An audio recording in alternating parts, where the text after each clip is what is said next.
Asiyah binti Muzahim, istri Fir'aun, adalah salah satu dari wanita penghuni surga yang disebutkan oleh Rasulullah Shallallahu Alaihi Wasallam.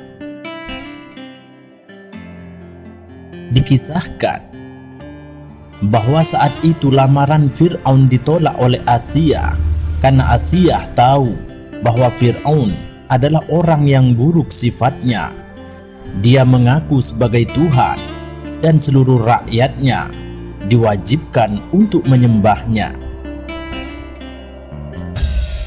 Mengetahui lamarannya ditolak, Fir'aun pun menjadi marah. Akhirnya Fir'aun mengutus bala tentaranya untuk menangkap orang tua Asiyah.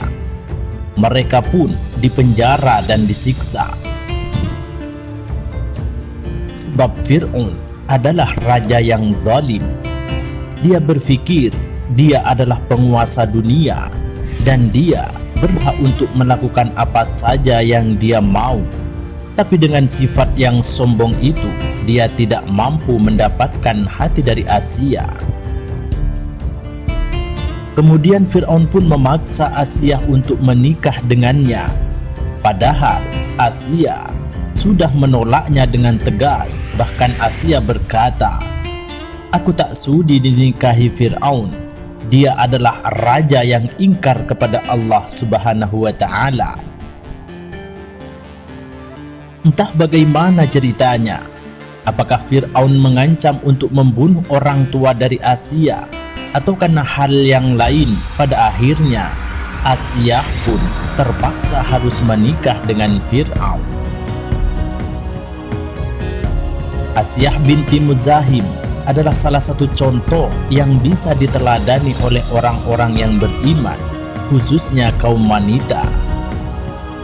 Hubungan antara Asiyah dan Fir'aun yang kafir tidak menjadi mudarat bagi Asiyah sedikit pun, karena Asiyah memanglah memisahkan diri dengan suaminya dalam kekafiran.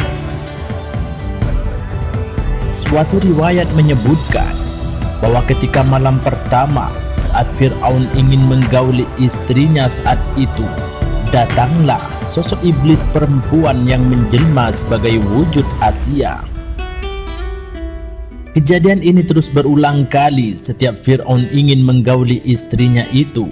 Bukanlah sosok Asiyah istri Fir'aun yang sesungguhnya, karena kemuliaan wanita yang menjadi istri Fir'aun ini sudah dijaga oleh Allah Subhanahu wa Ta'ala agar tidak tersentuh kesuciannya oleh penguasa sekaligus raja zalim seperti Fir'aun.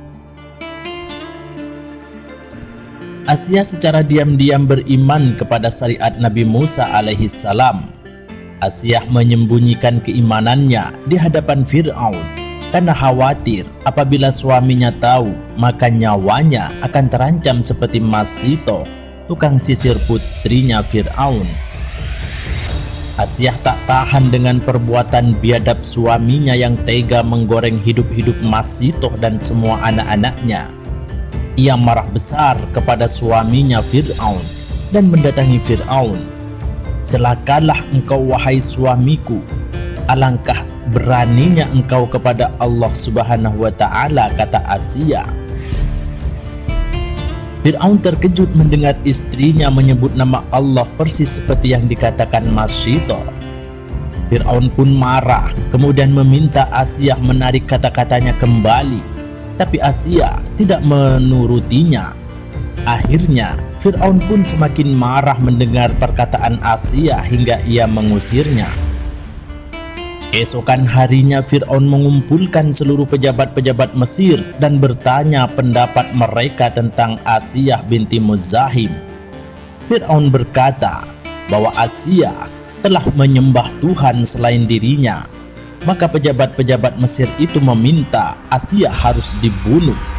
Akhirnya Asiyah ditangkap dan tubuhnya diikat di sebuah batu, kemudian dia dibawa ke tengah padang pasir yang sangat panas. Asiyah ditinggalkan dengan posisi dirinya terikat di bawah terik matahari padang pasir. Fir'aun berprasangka bahwa Asia pasti akan meminta tolong kepadanya dan mau kembali menuhankan dirinya. Namun, selama Asia ditinggal sendirian di tengah padang pasir, Nabi Musa datang kepadanya lalu memegang tangan Asia. Nabi Musa kemudian membisikkan ke telinga ibu angkatnya bahwa Allah tidak akan melimpahkan rasa sakit kepada Asia. Fir'aun kemudian kembali mendatangi Asia bersama pasukan kerajaan, lalu bertanya siapa yang patut disembah, apakah Allah atau dirinya. Asia menjawab, tiada Tuhan selain Allah yang patut disembah. Fir'aun yang murka lalu menyiksa Asia dengan memukulinya secara membabi buta dalam posisi terikat di bawah terik matahari. Asia yang tidak merasakan rasa sakit malah tersenyum dan tertawa ketika disiksa Fir'aun. Fir'aun yang sangat marah karena Asia tetap tidak mengikuti perintahnya, akhirnya memutuskan membunuh Asia binti Muzahim. Karena ia mengetahui ajalnya sudah dekat, lantas Asia mengangkat wajahnya ke langit dan berdoa kepada Allah Subhanahu wa Ta'ala, seraya meminta untuk dibangunkan sebuah istana di surga. Allah Subhanahu wa Ta'ala pun langsung mengabulkan doanya. Allah menampakkan istana yang diminta Asia hingga ia benar-benar bisa melihat istana tersebut, lalu tersenyum, dan tak lama kemudian Asia binti Muzahim pun dibunuh oleh Fir'aun.